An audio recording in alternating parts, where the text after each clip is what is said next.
Let's talk now about Dave Chappelle, who dropped a surprise special on Netflix Friday night. He talked a bit about Charlie Kirk, and he opened up the Israel can of worms. Let's go ahead and watch this mashup of moments from the special that are going viral online right now. And Bill Maher, the famous comedian, I've known Bill since I was like 18, 19 years old, and I've never said this publicly. But language alert, of course. Not that I need to say that. These motherfuckers act like because I did a comedy festival in Saudi Arabia, I somehow betrayed my principles. Well, no, I know I didn't. I know. They said, well, Saudi Arabia killed a journalist, and rest in peace, Jamal Khashoggi. I'm sorry that he got murdered in such a heinous fashion, but. And no buts, like, period. And also, I mean, look, bro, Israel's killed 240 journalists in the last 3 months. So I didn't know y'all was still counting. My voice has become more powerful than I intended it to be. And I cannot let these niggas do me like Charlie Kirk, or even worse than that. He's wearing a Colin Kaepernick shirt. Up somehow, co-opt me, and then make me say the things that they want me to say, just in case we need a code. But it's got to be something that, that I would never say. Oh, I know what the code is. The code word is, I stand with Israel. Thank you very much, and good night. He throws the mic. Okay. So unlike DC Police Chief Pamela Smith, that was a mic drop moment. You heard her earlier in the show telling her it's not a mic drop moment, but watch me in the space. Dave Chappelle does not need to tell people to watch him in this space. Now, he also, that was in DC, made a joke about how he was prepared to come to DC and be very upset by the law enforcement takeover, Trump's law enforcement takeover. And he was like, yeah, it's pretty clean, everyone.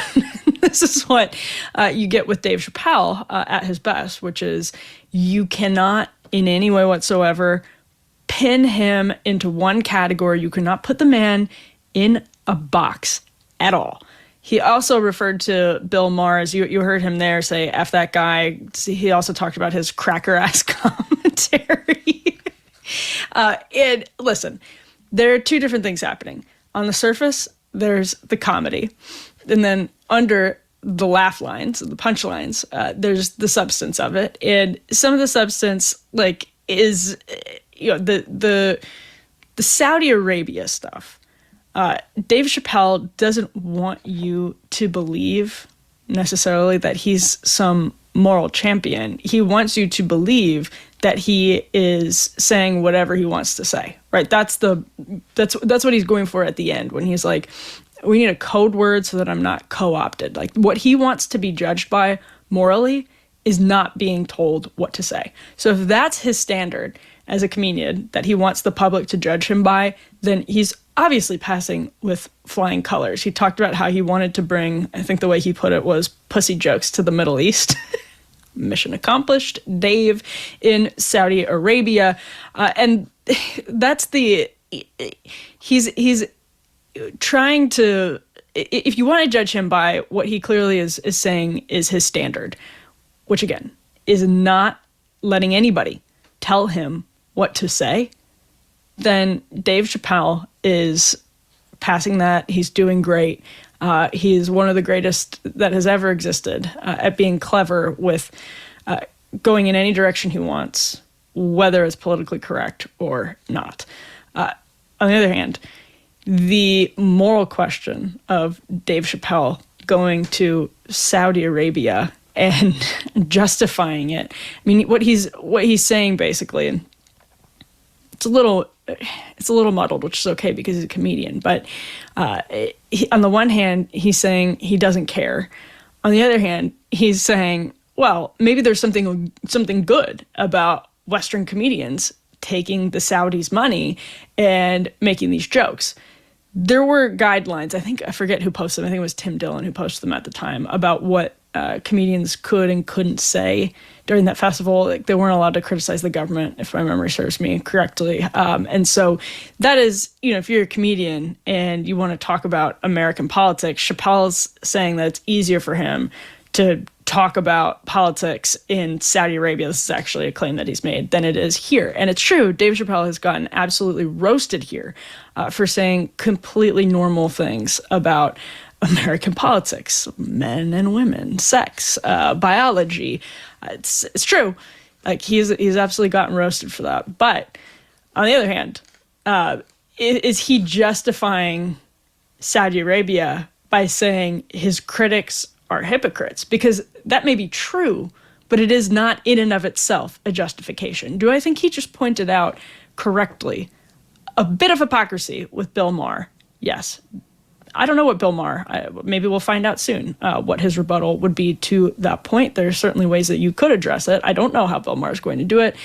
Do I think that Chappelle just found a weak spot, a vulnerability among his critics? Yes, absolutely. But that's not a justification in and of itself.